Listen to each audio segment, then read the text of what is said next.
Welcome, ladies and gentlemen. So let's talk about the box office. Disney is an interesting box office, sort of place at the moment. You've got two titles from Disney. We've got Black Panther: Wakanda Forever, which is actually doing really well across the Thanksgiving period. That's what they're sort of calling it, in theatres at this point in time. And then they've also got a movie, which I know, shock horror, you actually wouldn't have heard of, called Strange World, which I'm sure genuinely you wouldn't have heard of. Now, a Disney animation normally smashes Thanksgiving period. It absolutely dominates. They do very well across this period. But Disney have almost cannibalized themselves. But also, I think that was strategic. Because Strange World is not a pick that you probably have even heard of. You're probably not aware of it. And I think that they realised it wasn't going to do very well. And thus they didn't mind Black Panther: Wakanda Forever eating into that film's box office, which inevitably it would have done to a certain degree, because Black Panther is still a kids' film as well. So let's take a look at this, because this is an interesting sort of time in the industry specifically. Wakanda Forever conquering $55 to $60 million over Thanksgiving stretch. And Strange World thrown out of orbit. And then interestingly, there's Knives Out 2, which is Netflix tentatively releasing it for like a week in theatres. That's actually doing pretty well, which was bound to happen. It's really smart of Netflix to do that, actually. So let's take a look. Got Thanksgiving AM. So this was released yesterday, but this is obviously just the update. Theatrical. It's theatrical forever for Disney Marvel Studios' Black Panther: Wakanda Forever, which is coming in ahead of yesterday afternoon's estimate with $10 million. But not so much for Disney Animation's Strange World, which did a really paltry $4.2 million. Like, that's really bad. This will translate per industry estimates into a 3-day and 5-day $43 million and $55 to $60 million respectively for Wakanda Forever. Now, that's not 100% yet. We don't actually know.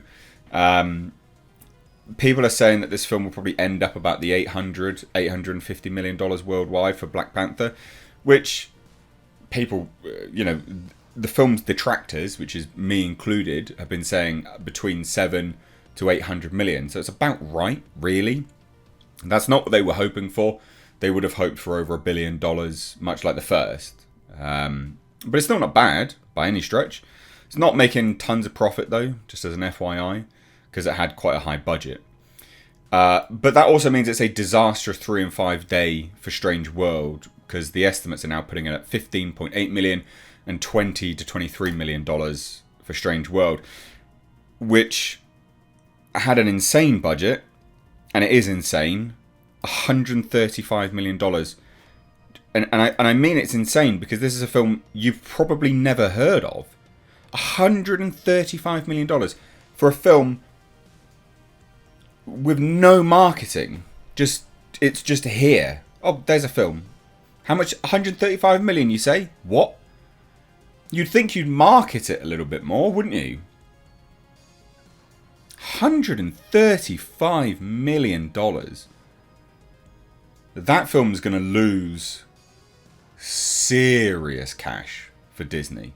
Very, very serious money for Disney. You're looking at hundreds of millions of dollars down the drain for Disney on that film, which is very, very unheard of when it comes to Disney animation across this period of time.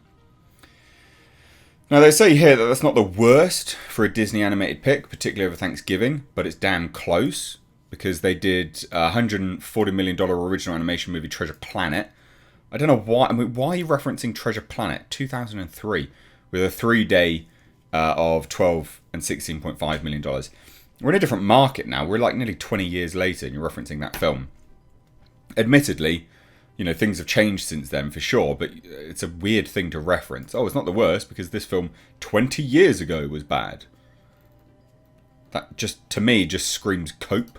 Like it's like Deadline trying to, cope on behalf of Disney. Weirdly, I don't really get it. But here's the interesting thing. So one former Disney exec once told this individual, They're very good at making the best worst case decision. And in the scenario Strange World, that's sending it to Disney Plus by the holidays.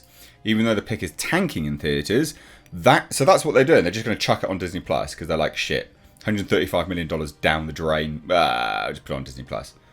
What a weird decision. But even though, and this is their explanation, even though the pick is tanking in theatres, that type of big screen release will at least give it some mojo in ancillaries. Everybody remembers that as theatrical, and they keep saying, as theatrical tries to find its footing. Ladies and gents, theatrical's it's not gone anywhere. People want to go watch good movies. They have done consistently. It's got nothing to do with theatrical finding its footing. It's just, that's cope. It's epic cope. But they say, especially among these adult titles which aren't finding an audience, either that or else it's a case of too many niche movies in the marketplace cannibalizing each other, or people are sick to death of fucking trash. Maybe it's that. Do you think about that? But anyway, so we've got Netflix's sneak preview release of Glass Onion and Knives Out Mysteries killing off all adult competition, and it's only in 638 theatres. We hear Wednesday was very close to $2 to $2.5 million, with the 3-day and 5-day projected out to be 8.5, 10 to 12.3 million dollars, which is amazing for adult counter programming right now. This is the thing, people just want to watch good movies. And they're not interested in nonsense, they just want to watch a good movie. You know, so Knives Out 2, Burying Adult, $7 million 5-day, blah blah blah, bones and all. It's doing really well. Really well. But again, it's this Strange World. Strange World received 4 stars on ComScore, Screen Engine's post track, and a B Cinema score. Men over 25 were dominant at 33%, but hated it at 63%. Why is a man of over 25 going to watch this goddamn movie? Women over 25 were next in attendance at 24%, but gave it a 90% grade. Then men under 25 at 23%, and 83% grade, and women under 25 at 21%, who gave the pick its best grade at 92%. Diversity demographics: 47% Caucasian, 25% Asian, 22% Hispanic, and 6% Black. Not a flashy recommend at 55%. Relish Mix noticed that Strange World awareness levels on social media were 22% below norms for family animated films at 172 million. This is the thing I'm trying to point out. Like, why would you spend 135 million on a movie and not advertise it? No one knows about this film. No one knows about this film at all. Now they talk about some other bits and pieces here, but it's not really that relevant, to be fair.